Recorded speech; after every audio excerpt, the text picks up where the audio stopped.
চায়নায় আজকে বেশ বৃষ্টি, সন্ধ্যা থেকে ঠান্ডা।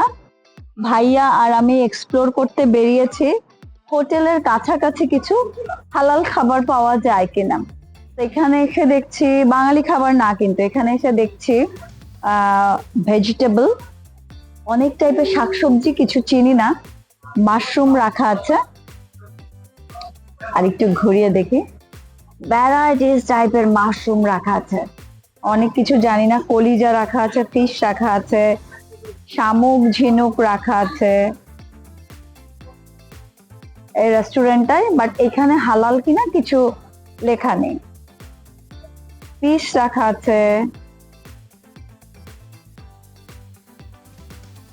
আমি এসছি, আমরা দুই ভাই বোন এই জায়গাটা এক্সপ্লোর করছি।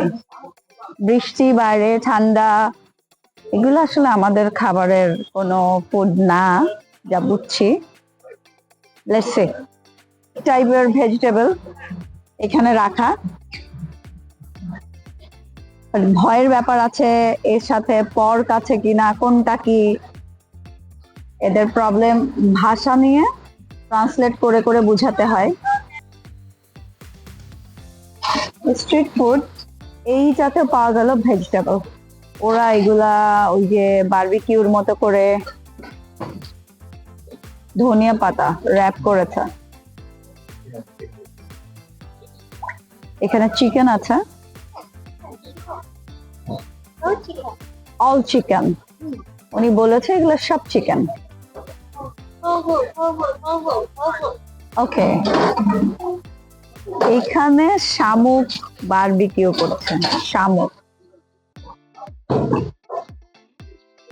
চায়না সব এগুলো দেখতে ইন্টারেস্টিং, আসলে আমাদের খাবারের তো সবটা না, এটাই প্রবলেম।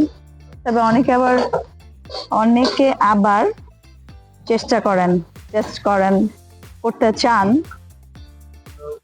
হ্যালো,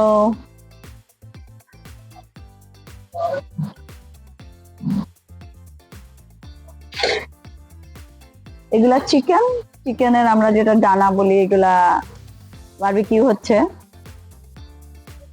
তো আমরা এগুলোর কোনোটাতেই যাব না। দেখি এই জায়গাগুলায় আরো অনেক কিছু বসে না, বাট এটা হলো হালাল। হ্যাঁ, আমরা যেটা দেখাচ্ছি এটা হালাল। এখানে ভেড়ার মাংসের কাবাব লেখা আছে, রুটি। তো আমরা এটা টেস্ট করব আজকে। গ্রিন কালারের একটা সিম্বল আছে যেটা হচ্ছে হালাল থাকে, তো সেটা সব জায়গাটাতে না, এইটা একটু বুঝতে হবে। এখানে ফ্রুটস পেয়েছি, juice, mutton, all mutton here. Okay, সব মাটন, ল্যাম মাটন এগুলো বলছে। কিন্তু মুসলিম।